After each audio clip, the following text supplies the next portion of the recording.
আসসালামু আলাইকুম ভিউয়ার্স বন্ধুগণ, আশা করছি আল্লাহর রহমতে সবাই ভালো আছেন। শীতের প্রিয় খাবার গরুর মাংস, আর সেটা যদি হয় কালো ভুনা তাহলে তো আর কথাই নেই।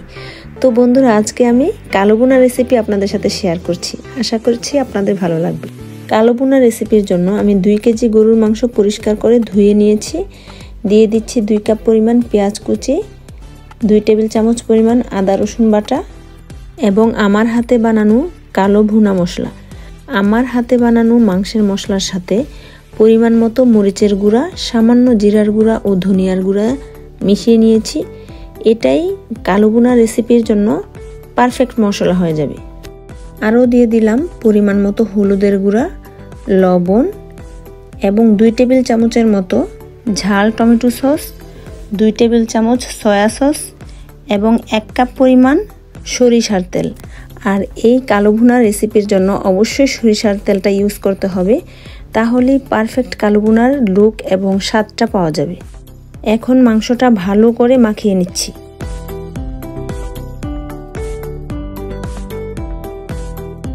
প্রথমে অর্ধেকটা তেল দেওয়ার পর বাকি অর্ধেকটা তেল এখন দিয়ে দিচ্ছি, ফলে মাংসের মধ্যে ভালো করে মশলাটা মেশানো হবে। তো যাই হোক বন্ধুরা, মাংস মাখানো হয়ে গেল। এইভাবে মাংস মাখানোর পর খুব সুন্দর একটা স্মেল আসে, যেন কাঁচাই খেয়ে ফেলতে ইচ্ছে হয়। মিডিয়াম আঁচে মাংসটা রান্না করে নেব। তো এভাবে মাংসটা কয়েকবার নেড়ে চেড়ে যতক্ষণ না পর্যন্ত মাংস সেদ্ধ হবে ততক্ষণ পর্যন্ত আমি নেড়ে চেড়ে রান্না করে নিচ্ছি। আর মাংস বসানোর পর এমনিতেই ঝোল উঠবে, এখানে এক্সট্রা কোনো ঝোল দিতে হবে না। যেহেতু এই কালো ভুনা রেসিপিটা শুকনা হবে, এটার ঝোল হবে শুধু তেল, সে কারণে এখানে আমি এক্সট্রা কোনো ঝোল দিচ্ছি না। তবে মাংস যদি সিদ্ধ হতে অনেক বেশি সময় লাগে তাহলে ঝোল দিয়ে সিদ্ধ করে নিতে হবে। মাংস সেদ্ধ হয়ে গেছে, এখন বাগার দিয়ে নেব। কড়াইয়ে 1/2 কাপের মতো সরিষার তেল দিয়ে দিলাম 3টা এলাচ, দারুচিনি এবং তেজপাতা, ফলে তেলটার মধ্যে থেকে একটা সুন্দর ঘ্রাণ আসবে। আর পেঁয়াজ কুচি, রসুন কুচি, আদা কুচি, এই 3 রকমের কুচি দিয়ে আমি বাগার দেব।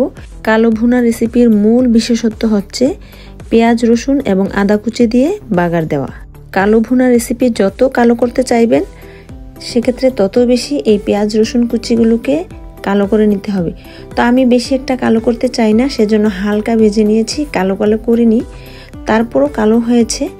তো যাই হোক, আমি দিয়ে দিলাম মাংসটা। এভাবে মাংস দেওয়ার পর একটু ঢেকে নেব, ফলে ঘ্রাণটা ভালোভাবে মাংসের ভিতরে ঢুকবে। এভাবে 1 মিনিটের মতো ঢেকে রাখবো, তারপর মূল পাতিলায় ঢেলে নেড়ে চেড়ে নেব।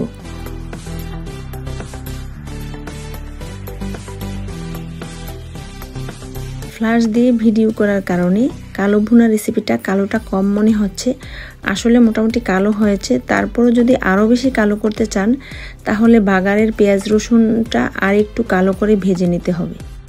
যাই হোক, কালো ভুনা রেসিপি থেকে খুব সুন্দর একটা স্মেল আসছে, যেটা আপনাদেরকে দিতে পারছি না। খেতেও খুবই সুস্বাদু হয়েছে, আমার বাচ্চারা খেয়ে বলেছে যেন রেস্টুরেন্টের চাইতেও বেশি স্বাদ হয়েছে। তো আর একটু স্বাদ বাড়ানোর জন্য এভাবে কিউব করে কাটা পেঁয়াজ দিয়ে দিলাম। আর পেঁয়াজটা দেওয়ার পর একটু নেড়ে চেড়ে তুলে নেব, যেন পেঁয়াজটা সেদ্ধ না হয়। তো রান্না হয়ে গেল সুস্বাদু কালো ভুনা রেসিপি। আশা করছি আপনাদের ভালো লাগবে।